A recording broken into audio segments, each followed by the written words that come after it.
and he said that my mother would have appreciated every word that you said, and she would have believed it. But my mother of blessed memory told me at my bar mitzvah dinner, where people said nice things about me, she said, now you have something to live up to. So I don't know what to do with all of the good words that were said here tonight. I always say it's nice to hear them while you're still vertical, but I think that I still have a lot to live up to, and I hope that God willing, the Lord will grant me health and years to try and actually live up to some of them. In our time, two enormous events took place that have placed the Jewish people in the position that it is. One is that the entire generation of Jews, maybe more than one generation, was wiped out. And in that disconnect that was forced upon us, much was forgotten. Somehow the connection to the past was severed. And we all know that it's very difficult to reconnect. So in the reconnection, some sort of world has been created that somehow reflects the past, but it is certainly not what the past was. The second thing that happened was that most of the Jewish people were struck by amnesia. Now, you knew a rabbi who people would come up to him and say, as often happens to rabbis, Rabbi, who am I?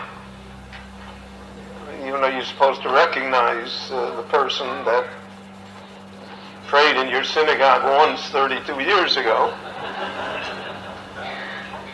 And he would answer, he said, oh, I'm so sorry that you're struck by amnesia. But that's what happened to the Jewish people. They simply forgot who they were. There are various combination of events that caused that to happen.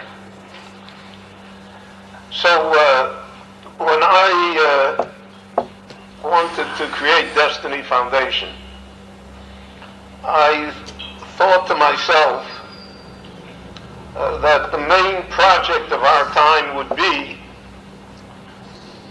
to reconnect ourselves to the past, to a real past, not to an imagined one, and to somehow, to the extent possible, repair amnesia, repair the forgetfulness of the Jewish people. When the prophet Isaiah began his mission, and this is something that I would say in the yeshiva often, so he hears a voice in heaven that says, Esmi eshlach umi yelech lonu. Whom shall I send? Who goes for us? And the prophet responds. That's how he becomes the prophet Isaiah. And the Kotzker Rebbe says in his inimitable fashion that many people could have responded. Many people could have been the prophet Isaiah. But they didn't respond, and he did. So he said, Shlacheni, send me, I'll go. And then he said, but the problem is that I am not talented, and I live amongst an impure people. They're not going to listen to me. In effect, he echoed what Moshe Rabbeinu said to the Lord he embarked on his mission. Moshe said, I'm not the man who wants the job. And he said, they won't listen to me. They read the Pew Report. They're not going to listen. And the Lord said to him, you underestimate the Jewish people. They have faith. They will listen. Your job is to talk to them. Your job is to do what I tell you to do. I remember that my father-in-law, of blessed memory, Rabbi Levine from Detroit, and I have here my beloved cousins from Detroit, the Torgos and Meyerfeld. Rabbi Levine would always tell me that the last words that the Chafetz-Chaim told to him was he took his hand between his two hands and he said to him, Laser Anishishok, Laser, who comes from this world-known metropolis of Anishishok, Geretz Farid, you go and speak to the Jewish people. That's your job. They'll listen, they won't listen. It'll help, it won't help. That's not your job. Your job is to talk to them. So when my father-in-law was 85 years old, until then he had always spoken in Yiddish. And he was a fine orator in Yiddish. But he no longer had a Yiddish-speaking shul. And in the time-honored fashion of the pious, they would get up and walk out of the shul when he started to speak because they all knew English. So when he was 85 years old, he called them together at a shul meeting and he said to them, listen, I'm going to speak in English. My English is broken, it's accented, but I'm going to speak English and you're going to stay and listen. And for the next 11 years, that's what happened. And I said to him, Pa, the Lord always repays you because now I have to speak in Hebrew. Broken and accented. Ize safa hu medaber. What language is he speaking? I tell him it's the Chicago accent. They shouldn't be disturbed. And he said, Pa, you know what? He said, what are you talking about? He said, the Chafetz-Chaim told me. He said, a few weeks before he passed away in his 96th year, he made a video for the banquet, the Beis Yehuda, to speak. Because the Chafetz-Chaim told him that he's supposed to go and speak to the Jewish people. And to a great extent, again, proudly through our family, the Jewish community, the city of Detroit may have trouble, but the Jewish community has been revived to an extent that no one thought possible. I'm told the day school there has almost 1,000 students already. I remember it when it had 160, none of whom paid tuition. So he kept on telling me his story. He told me a few stories. Every time he would tell me the same story over again, I knew he was talking to me, but he was such a gentleman that he never wanted to talk directly to his son-in-law. So he told me stories, and I'm supposed to figure out what he meant. So I thought that maybe that's maybe what I should do too. I should try and tell the Jewish people who they are. I should answer the voice that says, whom shall I send? Then I thought, well, that's very presumptuous of me. Who am I? Why should I do it? You're greater scholars than me. There are more talented people. If they're not making history tapes, then why should I make history tapes?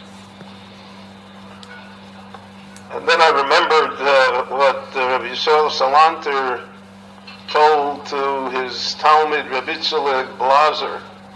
He sent him to be the Rav in St. Petersburg. St. Petersburg was, the Jewish community in St. Petersburg was very assimilated. And so Rabbi Yitzhak said to Rabbi Yisrael, he said, Rebbe, I'm afraid to go there. And Rabbi Yisrael said, whom shall I send? Someone who is not afraid? We can only send people who are afraid. But that does not in any way inhibit the necessity for sending. And therefore, many things happened on the way. I never imagined this dinner. I never imagined destiny to grow into what it grew into. I never imagined I would make movies. I would never imagine I would be on YouTube. I never imagined the internet. I have people from Saudi Arabia that send me notes.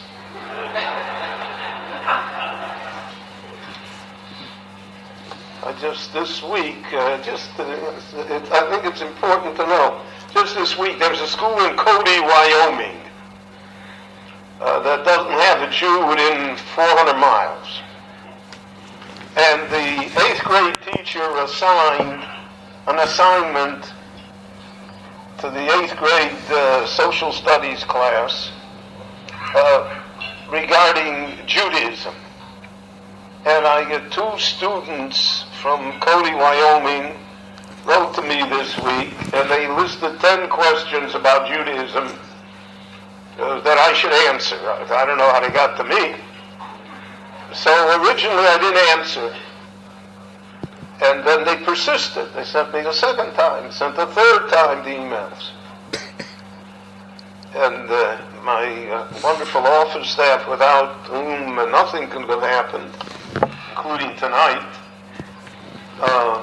so they insist on sending me emails that they receive.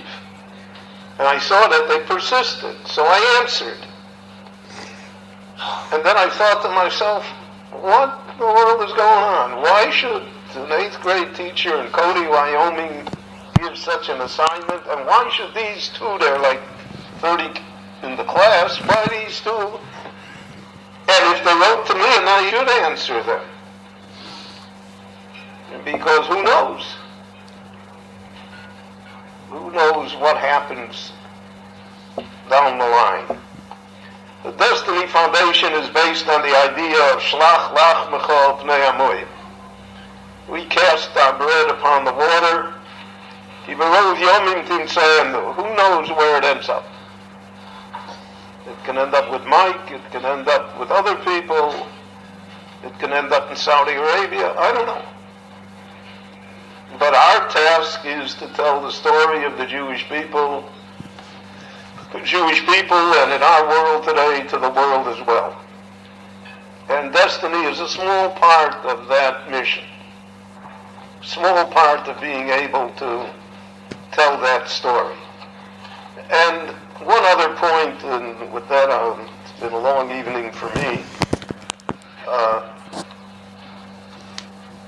The Jewish people are a small people. The world thinks that we're in the hundreds of millions. I always mention that, go tell him you can't get a million from Ira, But the world thinks we're in the hundreds of millions. Because how could it be? You're such a small people and you make so much noise. Because we're so small, we can't really afford all the luxuries that we are indulging in.